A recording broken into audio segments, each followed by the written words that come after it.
Chapter 7. It was when curiosity about Gatsby was at its highest that the lights in his house failed to go on one Saturday night and, as obscurely as it had begun, his career as Trimalchio was over. Only gradually did I become aware that the automobiles which turned expectantly into his drive stayed for just a minute and then drove sulkily away.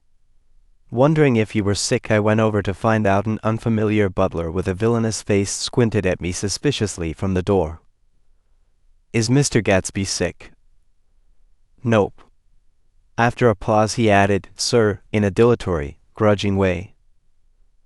I hadn't seen him around, and I was rather worried. "Tell him Mr. Caraway came over." "Who?" he demanded rudely. "Caraway." "Caraway. All right, I'll tell him." Abruptly he slammed the door. My Finn informed me that Gatsby had dismissed every servant in his house a week ago and replaced them with half a dozen others, who never went into West Egg Village to be bribed by the tradesmen, but ordered moderate supplies over the telephone. The grocery boy reported that the kitchen looked like a pigsty, and the general opinion in the village was that the new people weren't servants at all. Next day Gatsby called me on the phone. "Going away?" I inquired. "No, old sport. I hear you fired all your servants." I wanted somebody who wouldn't gossip. Daisy comes over quite often in the afternoons. So the whole caravansary had fallen in like a card house at the disapproval in her eyes. There's some people Wolfsham wanted to do something for. They're all brothers and sisters. They used to run a small hotel. I see. He was calling up at Daisy's request would I come to lunch at her house tomorrow. Miss Baker would be there. Half an hour later Daisy herself telephoned and seemed relieved to find that I was coming. Something was up. And yet I couldn't believe that they would choose this occasion for a scene, especially for the rather harrowing scene that Gatsby had outlined in the garden. The next day was broiling, almost the last, certainly the warmest, of the summer. As my train emerged from the tunnel into sunlight, only the hot whistles of the National Biscuit Company broke the simmering hush at noon. The straw seats of the car hovered on the edge of combustion. The woman next to me perspired delicately for a while into her white shirtwaist, and then, as her newspaper dampened under her fingers, lapsed despairingly into deep heat with a desolate cry. Her pocketbook slapped to the floor. "Oh, my," she gasped. I picked it up with a weary bend and handed it back to her, holding it at arm's length and by the extreme tip of the corners to indicate that I had no designs upon it, but everyone nearby, including the woman, suspected me just the same. "Hot," said the conductor to familiar faces. "Some weather. Hot. Hot. Hot. Is it hot enough for you? Is it hot? Is it?" My commutation ticket came back to me with a dark stain from his hand. That anyone should care in this heat, whose flushed lips he kissed, whose head made damp the pajama pocket over his heart. Through the hall of the Buchanan's house blew a faint wind, carrying the sound of the telephone bell out to Gatsby and me as we waited at the door. "The master's body," roared the butler into the mouthpiece. "I'm sorry, madam, but we can't furnish it. It's far too hot to touch this noon." What he really said was, "Yes. Yes. I'll see." He set down the receiver and came toward us, glistening slightly, to take our stiff straw hats. "Madam expects you in the salon," he cried, needlessly indicating the direction. In this heat every extra gesture was an affront to the common store of life. The room, shadowed well with awnings, was dark and cool. Daisy and Jordan lay upon an enormous couch, like silver idols weighing down their own white dresses against the singing breeze of the fans. "We can't move," they said together. Jordan's fingers, powdered white over their tan, rested for a moment in mine. "And Mr. Thomas Buchanan, the athlete?" I inquired. Simultaneously I heard his voice, gruff, muffled, husky, at the Hall telephone.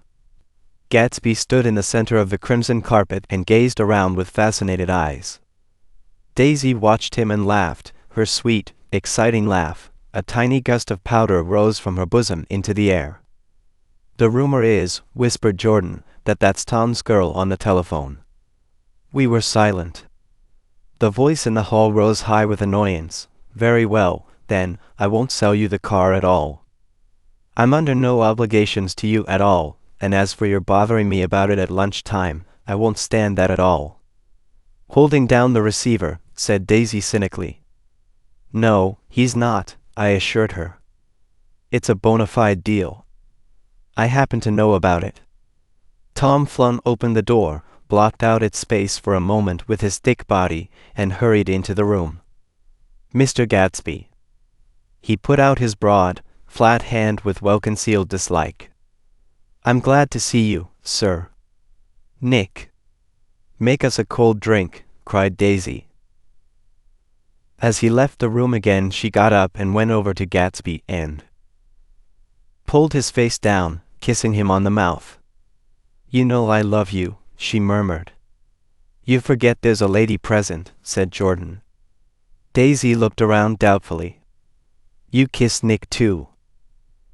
"What a low, vulgar girl." "I don't care," cried Daisy, and began to clog on the brick fireplace. Then she remembered the heat and sat down guiltily on the couch just as a freshly laundered nurse leading a little girl came into the room.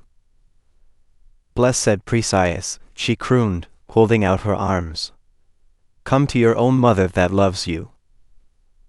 The child, relinquished by the nurse, rushed across the room and rooted shyly into her mother's dress.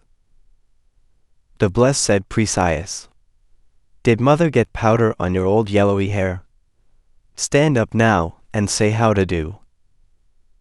Gatsby and I in turn leaned down and took the small reluctant hand. Afterward he kept looking at the child with surprise. I don't think he had ever really believed in its existence before. "I got dressed before luncheon," said the child, turning eagerly to Daisy. "That's because your mother wanted to show you off." Her face bent into the single wrinkle of the small white neck. "You dream, you. You absolute little dream." "Yes," admitted the child calmly. "Aunt Jordan's got on a white dress too." "How do you like mother's friends?" Daisy turned her around so that she faced Gatsby. "Do you think they're pretty?" "Where's Daddy?" "She doesn't look like her father," explained Daisy. "She looks like me. She's got my hair and shape of the face." Daisy sat back upon the couch. The nurse took a step forward and held out her hand. "Come, Pammy. Goodbye, sweetheart." With a reluctant backward glance, the well-disciplined child held to her nurse's hand and was pulled out the door, just as Tom came back, preceding 4 gin rickeys that clicked full of ice. Gatsby took up his drink. "They certainly look cool," he said, with visible tension. We drank in long, greedy swallows. "I read somewhere that the sun's getting hotter every year," said Tom genially. "It seems that pretty soon the Earth's going to fall into the sun, or wait a minute, it's just the opposite, the sun's getting colder every year." "Come outside," he suggested to Gatsby. "I'd like you to have a look at the place." I went with them out to the veranda. On the green Sound, stagnant in the heat, one small sail crawled slowly toward the fresher sea. Gatsby's eyes followed it momentarily. He raised his hand and pointed across the bay. "I'm right across from you." "So you are." Our eyes lifted over the rose beds and the hot lawn and the weedy refuse of the dove days along shore. Slowly the white wings of the boat moved against the blue cool limit of the sky. Ahead lay the scalloped ocean and the abounding blessed isles. "There's sport for you," said Tom, nodding. "I'd like to be out there with him for about an hour." We had luncheon in the dining room, darkened too against the heat, and drank down nervous gaiety with the cold ale. "What'll we do with ourselves this afternoon?" cried Daisy, "and the day after that, and the next 30 years? Don't be morbid, Jordan said. Life starts all over again when it gets crisp in the fall. But it's so hot, insisted Daisy, on the verge of tears, and everything's so confused. Let's all go to town. Her voice struggled on through the heat, beating against it, molding its senselessness into forms. I've heard of making a garage out of a stable, Tom was saying to Gatsby, but I'm the first man who ever made a stable out of a garage. Who wants to go to town? Demanded Daisy insistently.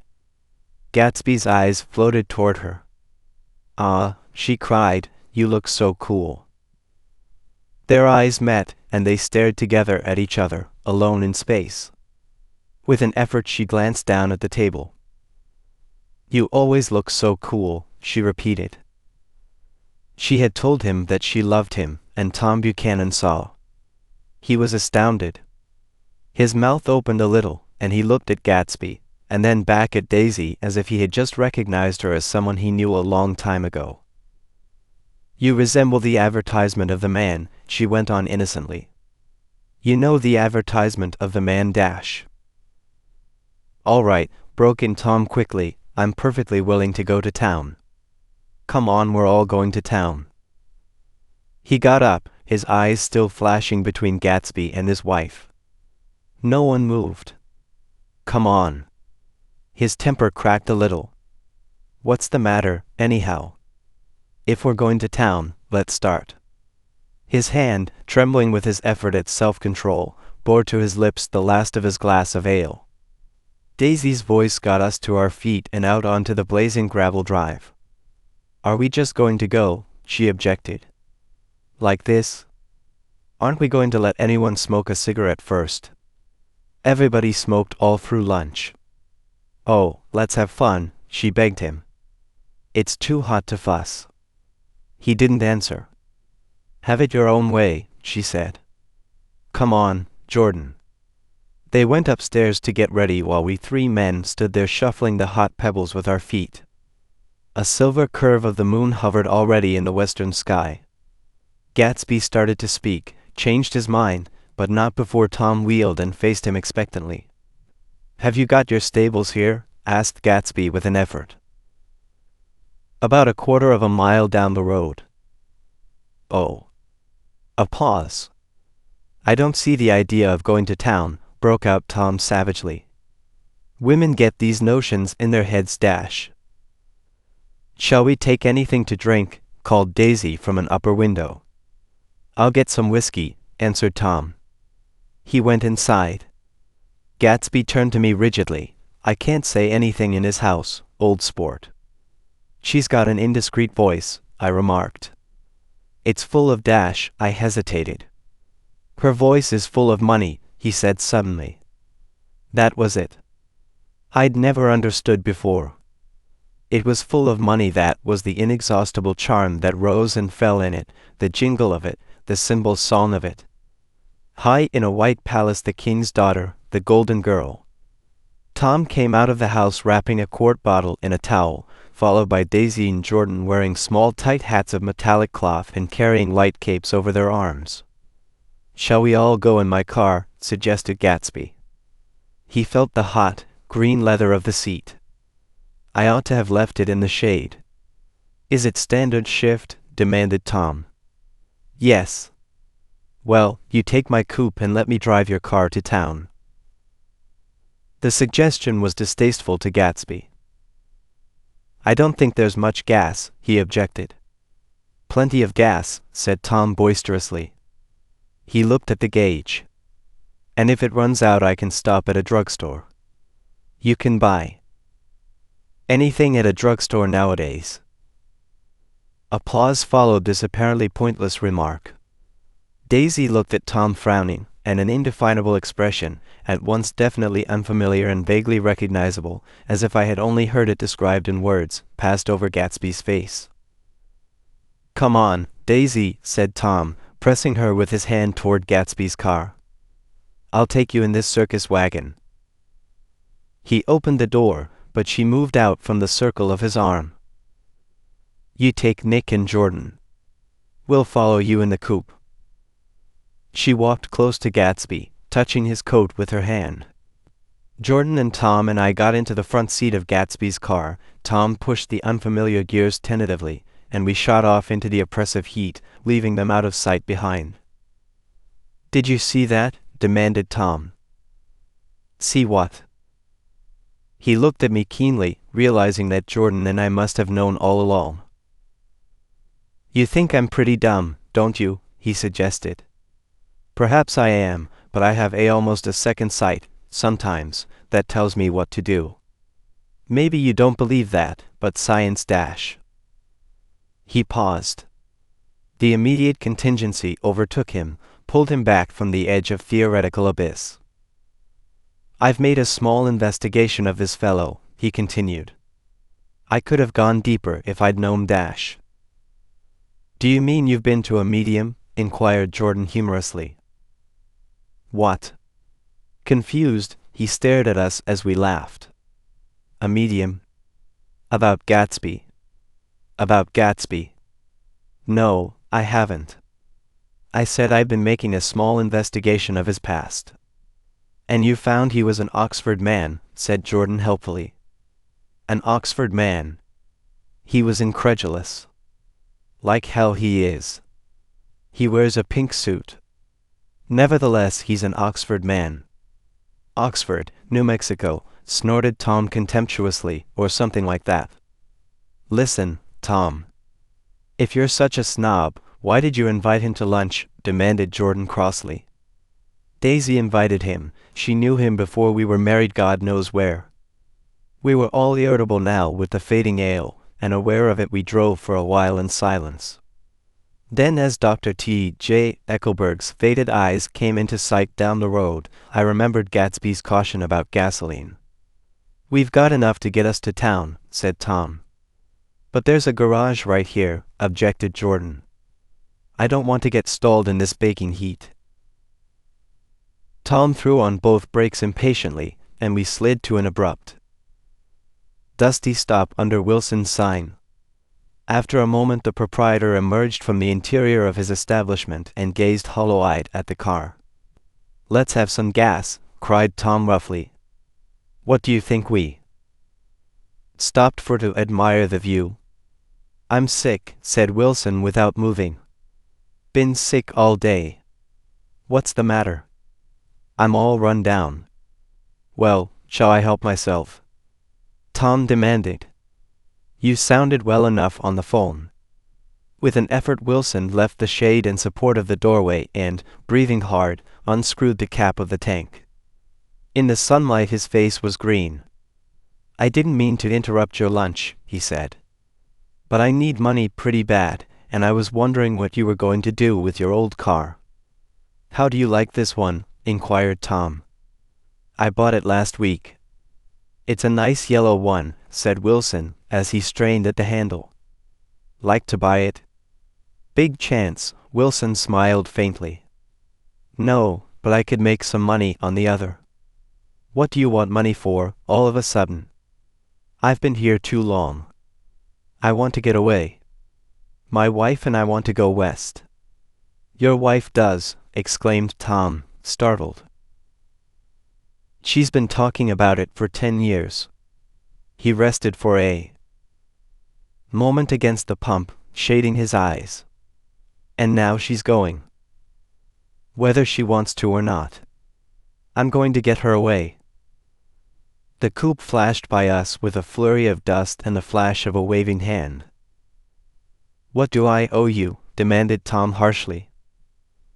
"I just got wised up to something funny the last 2 days," remarked Wilson. "That's why I want to get away. That's why I've been bothering you about the car." "What do I owe you?" $20. The relentless beating heat was beginning to confuse me, and I had a bad moment there before I realized that so far his suspicions hadn't alighted on Tom.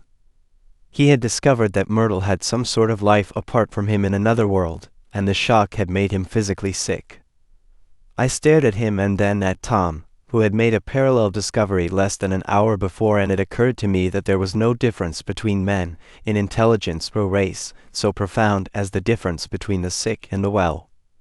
Wilson was so sick that he looked guilty, unforgivably guilty, as if he had just got some poor girl with child. "I'll let you have that car," said Tom. "I'll send it over tomorrow afternoon." That locality was always vaguely disquieting, even in the broad glare of afternoon, and now I turned my head as though I had been warned of something behind. Over the ash heaps the giant eyes of Dr. T.J. Eckelberg kept their vigil, but I perceived, after a moment, that other eyes were regarding us with peculiar intensity from less than 20 feet away.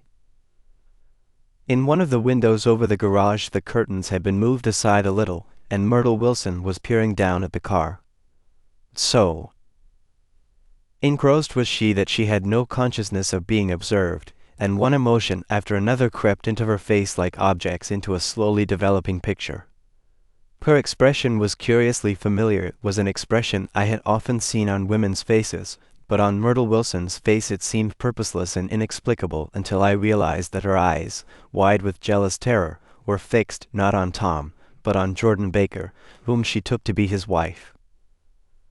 There is no confusion like the confusion of a simple mind, and as we drove away Tom was feeling the hot whips of panic. His wife and his mistress, until an hour ago secure and inviolate, were slipping precipitately from his control.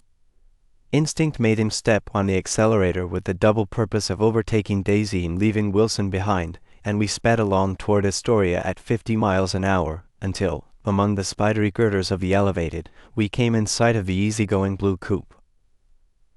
"Those big movies around 50th Street are cool," suggested Jordan. "I love New York on summer afternoons when everyone's away. There's something very sensuous about it, overripe, as if all sorts of funny fruits were going to fall into your hands." The word sensuous had the effect of further disquieting Tom, but before he could invent a protest the coupe came to a stop and Daisy signaled us to draw up alongside. "Where are we going?" she cried. "How about the movies?" "It's so hot," she complained. "You go. We'll ride around and meet you after." With an effort her wit rose faintly. "We'll meet you on some corner. I'll be the man smoking 2 cigarettes." "We can't argue about it here," Tom said impatiently, as a truck gave out a cursing whistle behind us. "You follow me to the south side of Central Park, in front of the plaza." Several times he turned his head and looked back for their car, and if the traffic delayed them he slowed up until they came into sight. I think he was afraid they would dart down a side street and out of his life forever. But they didn't. And we all took the less explicable step of engaging the parlor of a suite in the Plaza Hotel. The prolonged and tumultuous argument that ended by herding us into that room eludes me, though I have a sharp physical memory that, in the course of it, my underwear kept climbing like a damp snake around my legs and intermittent beads of sweat raced cool across my back. The notion originated with Daisy's suggestion that we hire 5 bathrooms and take cold baths, and then assumed more tangible form as the place to have a mint julep. Each of us said over and over that it was a crazy idea. We all talked at once to a baffled clerk and thought, or pretended to think, that we were being very funny. The room was large and stifling, and, though it was already 4 o'clock, opening the windows admitted only a gust of hot shrubbery from the park. Daisy went to the mirror and stood with her back to us, fixing her hair. "It's a swell suite," whispered Jordan respectfully, and everyone laughed. "Open another window," commanded Daisy, without turning around. "There aren't any more." "Well, we'd better telephone for an axe dash." "The thing to do is to forget about the heat," said Tom impatiently.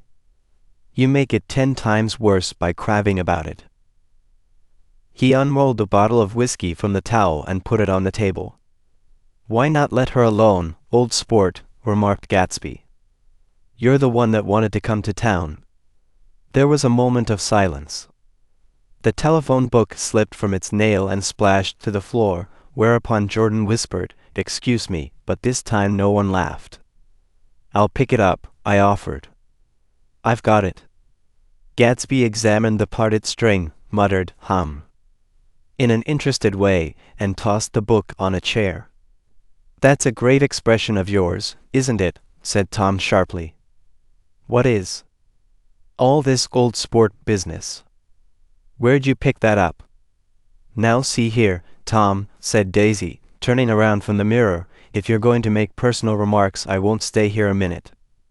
Call up and order some ice for the mint julep." As Tom took up the receiver, the compressed heat exploded into sound, and we were listening to the portentous chords of Mendelssohn's Wedding March from the ballroom below. "Imagine marrying anybody in this heat," cried Jordan dismally. "Still, I was married in the middle of June," Daisy remembered. "Louisville in June." Somebody fainted. "Who was it fainted, Tom?"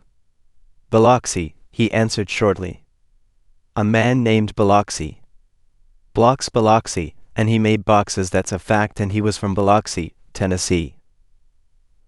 They carried him into my house," appended Jordan, "because we lived just 2 doors from the church. And he stayed 3 weeks, until Daddy told him he had to get out. The day after he left, Daddy died." After a moment she added, "There wasn't any connection." "I used to know a Bill Biloxi from Memphis," I remarked. "That was his cousin. I knew his whole family history before he left. He gave me an aluminium putter that I use today." The music had died down as the ceremony began, and now a long cheer floated in at the window, followed by intermittent cries of "yay, yay, yay," and finally by a burst of jazz as the dancing began. "We're getting old," said Daisy. "If we were young we'd rise and dance." "Remember Biloxi," Jordan warned her. "Where'd you know him, Tom?" "Biloxi." He concentrated with an effort. "I didn't know him. He was a friend of Daisy's." "He was not," she denied. "I'd never seen him before. He came down in the private car." "Well, he said he knew you. He said he was raised in Louisville. Asa Bird brought him around at the last minute and asked if we had room for him." Jordan smiled. "He was probably bumming his way home. He told me he was president of your class at Yale." Tom and I looked at each other blankly. "Biloxi." "First place, we didn't have any president dash." Gatsby's foot beat a short, restless tattoo, and Tom eyed him suddenly. "By the way, Mr. Gatsby, I understand you're an Oxford man." "Not exactly." "Oh, yes, I understand you went to Oxford." "Yes, I went there." A pause. Then Tom's voice, incredulous and insulting, "You must have gone there about the time Biloxi went to New Haven." Another pause. A waiter knocked and came in with crushed mint and ice, but the silence was unbroken by his "thank you" and the soft closing of the door. This tremendous detail was to be cleared up at last. "I told you I went there," said Gatsby. "I heard you, but I'd like to know when." "It was in 1919, I only stayed 5 months. That's why I can't really call myself an Oxford man." Tom glanced around to see if we mirrored his unbelief. But we were all looking at Gatsby. It was an opportunity they gave to some of the officers after the armistice, he continued. "We could go to any of the universities in England or France." I wanted to get up and slap him on the back. I had one of those renewals of complete faith in him that I'd experienced before. Daisy rose, smiling faintly, and went to the table. "Open the whiskey, Tom," she ordered, "and I'll make you a mint julep. Then you won't seem so stupid to yourself. Look at the mint." "Wait a minute," snapped Tom. "I want to ask Mr. Gatsby one more question." "Go on," Gatsby said politely. "What kind of a row are you trying to cause in my house anyhow?" They were out in the open at last, and Gatsby was content. "He isn't causing a row." Daisy looked desperately from one to the other. "You're causing a row. Please have a little self-control." "Self-control," repeated Tom incredulously. I suppose the latest thing is to sit back and let Mr. Nobody from Nowhere make love to your wife. Well, if that's the idea, you can count me out. Nowadays people begin by sneering at family life and family institutions, and next they'll throw everything overboard and have intermarriage between black and white. Flushed with his impassioned gibberish, he saw himself standing alone on the last barrier of civilization. "We're all white here," murmured Jordan. "I know I'm not very popular. I don't give big parties. I suppose you've got to make your house into a pigsty in order to have any friends in the modern world." Angry as I was, as we all were, I was tempted to laugh whenever he opened his mouth. The transition from libertine to prig was so complete. "I've got something to tell you, old sport dash," began Gatsby. But Daisy guessed at his intention. "Please don't," she interrupted helplessly. "Please let's all go home." "Why don't we all go home?" "That's a good idea," I got up. "Come on, Tom. Nobody wants a drink. I want to know what Mr. Gatsby has to tell me." "Your wife doesn't love you," said Gatsby. "She's never loved you. She loves me." "You must be crazy," exclaimed Tom automatically. Gatsby sprang to his feet, vivid with excitement. "She never loved you, do you hear?" he cried. "She only married you because I was poor and she was tired of waiting for me. It was a terrible mistake, but in her heart she never loved anyone except me." At this point Jordan and I tried to go, but Tom and Gatsby insisted with competitive firmness that we remain as though neither of them had anything to conceal and it would be a privilege to partake vicariously of their emotions. "Sit down, Daisy." Tom's voice groped unsuccessfully for the paternal note. "What's been going on? I want to hear all about it." "I told you what's been going on," said Gatsby. "Going on for 5 years and you didn't know." Tom turned to Daisy sharply. "You've been seeing this fellow for 5 years?" "Not seeing," said Gatsby. "No, we couldn't meet. But both of us loved each other all that time, old sport, and you didn't know." I used to laugh sometimes, but there was no laughter in his eyes to think that you didn't know. "Oh, that's all." Tom tapped his thick fingers together like a clergyman and leaned back in his chair. "You're crazy," he exploded. "I can't speak about what happened 5 years ago, because I didn't know Daisy then and I'll be damned if I see how you got within a mile of her unless you brought the groceries to the back door. But all the rest of that's a goddamned lie. Daisy loved me when she married me and she loves me now." "No," said Gatsby, shaking his head. "She does, though. The trouble is that sometimes she gets foolish ideas in her head and doesn't know what she's doing." He nodded sagely. "And what's more, I love Daisy too. Once in a while I go off on a spree and make a fool of myself, but I always come back, and in my heart I love her all the time." "You're revolting," said Daisy. She turned to me, and her voice, dropping an octave lower, filled the room with thrilling scorn. "Do you know why we left Chicago? I'm surprised that they didn't treat you to the story of that little spree." Gatsby walked over and stood beside her. "Daisy, that's all over now," he said earnestly. "It doesn't matter anymore. Just tell him the truth that you never loved him and it's all wiped out forever."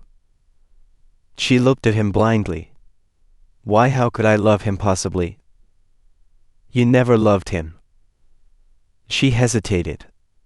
Her eyes fell on Jordan and me with a sort of appeal, as though she realized at last what she was doing and as though she had never, all along, intended doing anything at all.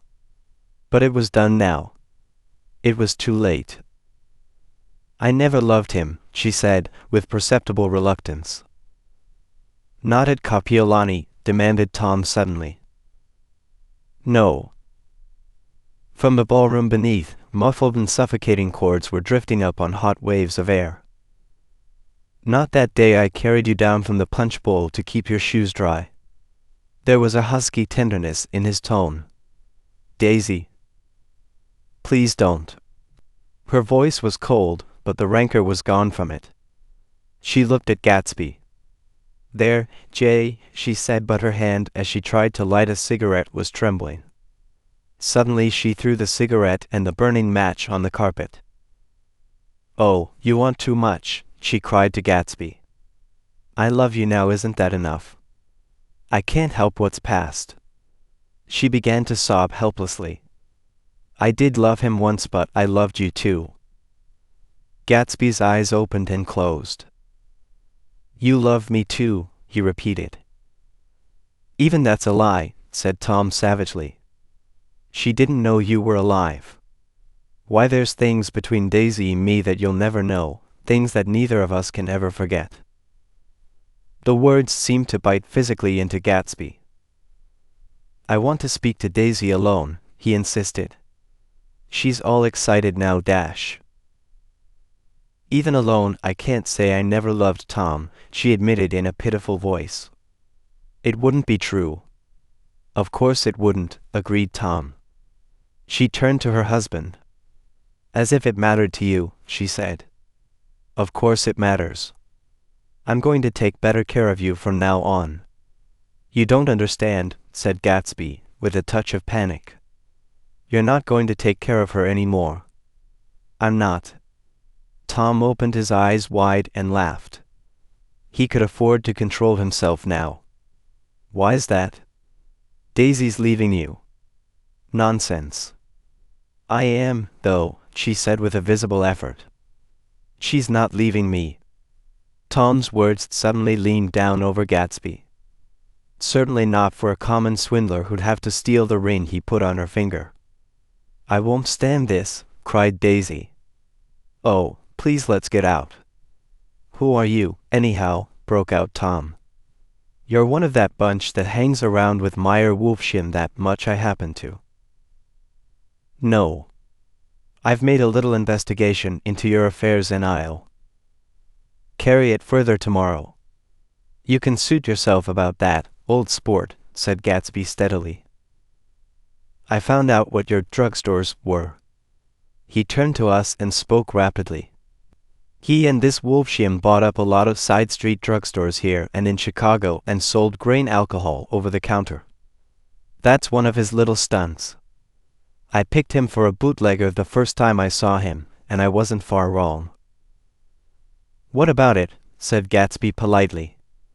"I guess your friend Walter Chase wasn't too proud to come in on it." "And you left him in the lurch, didn't you? You let him go to jail for a month over in New Jersey. God! You ought to hear Walter on the subject of you. He came to us dead broke. He was very glad to pick up some money, old sport." "Don't you call me old sport," cried Tom. Gatsby said nothing. Walter could have you up on the betting laws too, but Wolfshin scared him into shutting his mouth. That unfamiliar yet recognizable look was back again in Gatsby's face. "That drugstore business was just small change," continued Tom slowly, "but you've got something on now that Walter's afraid to tell me about." I glanced at Daisy, who was staring terrified between Gatsby and her husband, and at Jordan, who had begun to balance an invisible but absorbing object on the tip of her chin. Then I turned back to Gatsby and was startled at his expression. He looked, and this is said in all contempt for the babbled slander of his garden, as if he had killed a man. For a moment the set of his face could be described in just that fantastic way. It passed, and he began to talk excitedly to Daisy, denying everything, defending his name against accusations that had not been made. But with every word she was drawing further and further into herself, so he gave that up, and only the dead dream fought on as the afternoon slipped away, trying to touch what was no longer tangible, struggling unhappily, undespairingly, toward that lost voice across the room. The voice begged again to go. "Please, Tom. I can't stand this any more." Her frightened eyes told that whatever intentions, whatever courage she had had, were definitely gone. "You two start on home, Daisy," said Tom. "In Mr. Gatsby's car." She looked at Tom, alarmed now, but he insisted with magnanimous scorn. "Go on.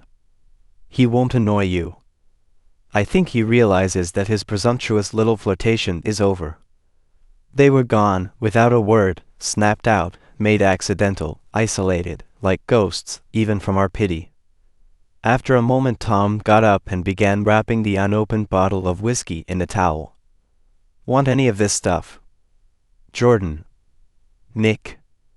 I didn't answer. "Nick." He asked again. "What? Want any?" "No. I just remembered that today's my birthday." I was 30. Before me stretched the portentous, menacing road of a new decade.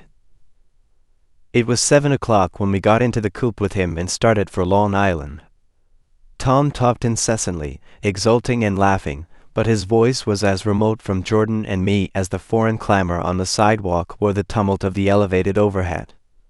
Human sympathy has its limits, and we were content to let all their tragic arguments fade with the city lights behind. 30, the promise of a decade of loneliness, a thinning list of single men to know, a thinning briefcase of enthusiasm, thinning hair. But there was Jordan beside me, who, unlike Daisy, was too wise ever to carry well-forgotten dreams from age to age. As we passed over the dark bridge her wan face fell lazily against my coat's shoulder and the formidable stroke of 30 died away with the reassuring pressure of her hand. So we drove on toward death through the cooling twilight. The young Greek, Michaelis, who ran the coffee joint beside the ash heaps, was the principal witness at the inquest. He had slept through the heat until after 5, when he strolled over to the garage and found George Wilson sick in his office, really sick, pale as his own pale hair and shaking all over. Michaelis advised him to go to bed, but Wilson refused, saying that he'd miss a lot of business if he did. While his neighbor was trying to persuade him, a violent racket broke out overhead. "I've got my wife locked in up there," explained Wilson calmly. "She's going to stay there till the day after tomorrow, and then we're going to move away." Michaelis was astonished. They had been neighbors for 4 years, and Wilson had never seemed faintly capable of such a statement. Generally he was one of these worn-out men. When he wasn't working, he sat on a chair in the doorway and stared at the people and the cars that passed along the road. When anyone spoke to him, he invariably laughed in an agreeable, colorless way. He was his wife's man and not his own. So naturally Michaelis tried to find out what had happened, but Wilson wouldn't say a word. Instead he began to throw curious, suspicious glances at his visitor and ask him what he'd been doing at certain times on certain days. Just as the latter was getting uneasy, some workman came past the door bound for his restaurant, and Michaelis took the opportunity to get away, intending to come back later. But he didn't. He supposed he forgot to, that's all. When he came outside again, a little after 7, he was reminded of the conversation because he heard Mrs. Wilson's voice, loud and scolding, downstairs in the garage. "Beat me," he heard her cry. "Throw me down and beat me, you dirty little coward." A moment later she rushed out into the dusk, waving her hands and shouting before he could move from his door. The business was over. The death car, as the newspapers called it, didn't stop. It came out of the gathering darkness, wavered tragically for a moment, and then disappeared around the next bend. Mavro Michaelis wasn't even sure of its color. He told the first policeman that it was light green. The other car, the one going toward New York, came to rest 100 yards beyond, and its driver hurried back to where Myrtle Wilson, her life violently extinguished, knelt in the road and mingled her thick dark blood with the dust.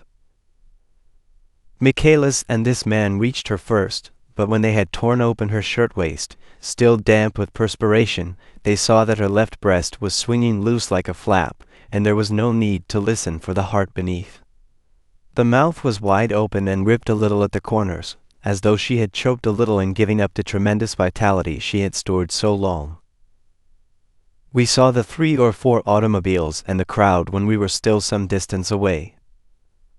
"Wreck," said Tom. "That's good. Wilson will have a little business at last." He slowed down, but still without any intention of stopping, until, as we came nearer, the hushed, intent faces of the people at the garage door made him automatically put on the brakes. "We'll take a look," he said doubtfully, "just a look." I became aware now of a hollow, wailing sound which issued incessantly from the garage, a sound which as we got out of the coupe and walked toward the door resolved itself into the words, "Oh, my God," uttered over and over in a gasping moan. "There's some bad trouble here," said Tom excitedly. He reached up on tiptoes and peered over a circle of heads into the garage, which was lit only by a yellow light in a swinging metal basket overhead. Then he made a harsh sound in his throat, and with a violent thrusting movement of his powerful arms pushed his way through. The circle closed up again with a running murmur of expostulation. It was a minute before I could see anything at all. Then new arrivals deranged the line, and Jordan and I were pushed suddenly inside. Myrtle Wilson's body, wrapped in a blanket, and then in another blanket, as though she suffered from a chill in a hot night, lay on a work table by the wall, and Tom, with his back to us, was bending over it, motionless. Next to him stood a motorcycle policeman taking down names with much sweat and correction in a little book. At first I couldn't find the source of the high, groaning words that echoed clamorously through the bare garage. Then I saw Wilson standing on the raised threshold of his office, swaying back and forth and holding to the doorposts with both hands. Some man was talking to him in a low voice and attempting, from time to time, to lay a hand on his shoulder, but Wilson neither heard nor saw. His eyes would drop slowly from the swinging light to the laden table by the wall, and then jerk back to the light again, and he gave out incessantly his high, horrible call, "Oh, my God! Oh, my God! Oh, God! Oh, my God!" Presently Tom lifted his head with a jerk and, after staring around the garage with glazed eyes, addressed a mumbled incoherent remark to the policeman. "MAV-, the policeman was saying, "Oh - no, R - corrected the man. MAVERO - listen to me," muttered Tom fiercely. "R - said the policeman. "Oh - G - G " He looked up as Tom's broad hand fell sharply on his shoulder. "What you want, fella? What happened? That's what I want to know." "Auto hit her. Instantly killed." "Instantly killed," repeated Tom, staring. "She ran out Ina Road. Son of a bitch didn't even stop his car." "There was 2 cars," said Michaelis. "One comin', one goin', see." "Going where?" asked the policeman keenly. "One goin' each way." "Well, his hand rose toward the blankets but stopped halfway and fell to his side - she ran out there and the one comin' from New York knocked right into her, goin' 30 or 40 miles an hour." "What's the name of this place here?" demanded the officer. "Hasn't got any name." A pale, well-dressed Negro stepped near. "It was a yellow car," he said, "big yellow car. New." "See the accident?" asked the policeman. "No, but the car passed me down the road, going faster than 40. Going 50, 60. Come here and let's have your name. Look out now. I want to get his name." Some words of this conversation must have reached Wilson, swaying in the office door, for suddenly a new theme found voice among his grasping cries. "You don't have to tell me what kind of car it was. I know what kind of car it was." Watching Tom, I saw the wad of muscle back of his shoulder tighten under his coat. He walked quickly over to Wilson and, standing in front of him, seized him firmly by the upper arms. "You've got to pull yourself together," he said with soothing gruffness.